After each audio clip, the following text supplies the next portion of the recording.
to make Lomachenko the undisputed lightweight champion. Yeah.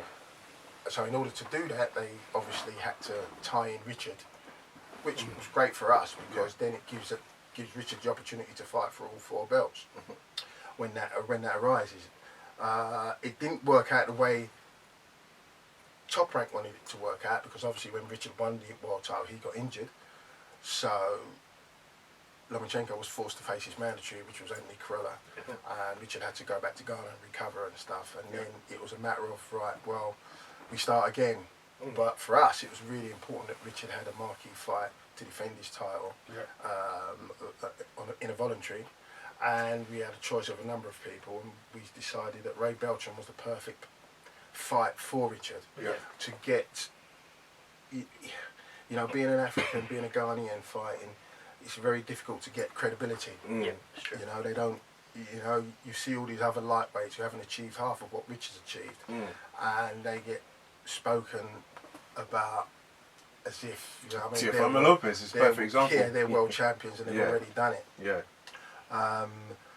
So in terms of Richard, it was important to get a credible opponent for Richard, which was Ray Beltran, who was a former world champion and hadn't been stopped in 11 years. You know, went the distance with Terence Crawford, who's considered one of the pound for pound best.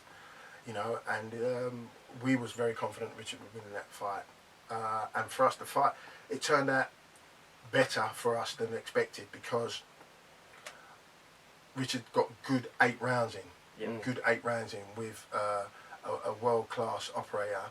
You know, I remember him coming here to Scotland and giving Ricky Burns hell, you know, and he's been avoiding himself. So, you know, it was a really good opportunity for us to get Richard's name out there, which he won.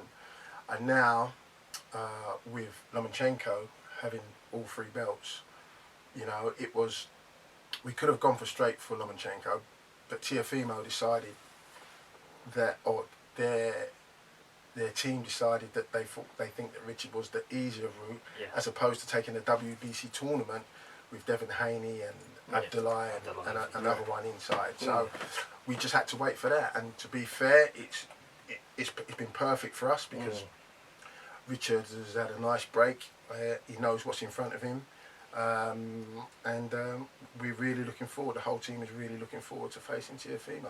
Yeah, I think as well, when you look at the division, it's quite it's red hot at the moment. You probably haven't seen the lightweights so highly contested with, like you said there, Devin Haney, who's got his own ambitions with the zone. You've got obviously Teofimo Lopez. I want to ask you about obviously navigating yourself to the Lomachenko fight. Did Richard have to take the Teofimo Lopez fight to really project himself? When Teofimo, when he went the IBF route, the Top Rank manufactured the IBF final eliminator for Teofimo, which Richard's mandatory is Teofimo. So, it was Teofimo versus Nakatani for the mandatory position. Obviously, Teofimo won, so it was always going to be Richard fighting his mandatory before, because Top Rank, ideally, they want to see Teofimo and Lomachenko fight. Yeah, that's right. Richard is the stumbling block for everybody, and he's always been that stumbling block because he's been that stumbling block for years. Yes. You know, everybody has wanted to get Richard out of the way. You know, because he's a danger to everybody's plans. You know, and he's always been that stumbling block. So, you know, it's we're there now, and there's nothing really anybody can do. They have to go for Richard because he is the IBF champion.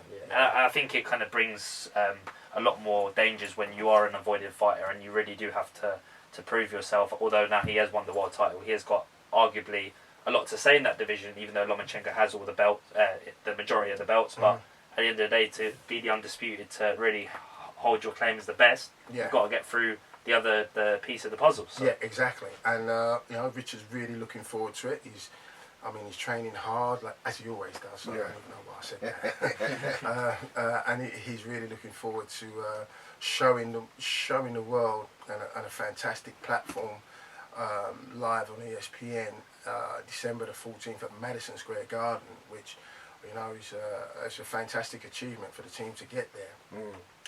Richard's really looking forward to performing that night.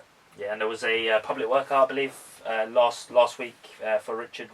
There was a public workout in the States? No. Or I think no. Richard was. He was at the He awards. was at the gym, wasn't he? He was at It was at the Awards. Gubba Awards last week. He was at the Gubba Awards, which was celebrating Ghanaians in America, their achievements. Okay, Richard was a special guest at that awards, where the Ghanaian president, was also in attendance. And he was at the Golovkin fight this weekend, as it goes. So a lot of love from the he was sitting next to Wayne Rooney through the I fight. saw that. I saw that. So they was talking. They was chatting about all things boxing, and then he was. I saw pictures of him with Wesley Snipes as well. So he's getting a bad boy. Exactly. That's what you want. And obviously Richard Commey's kind of like the flagship fighter within the stable. But we had a couple of the other guys in a few weeks ago. Ryan. Jordan Sendejo and Rames, and then Rames obviously got a win. So just talk to us obviously about Rames. Great win for him a couple of weeks back. And now Ryan's moving on, so it really is got like strength onto strength. Rames, I mean, firstly, in terms of the local the guys here in the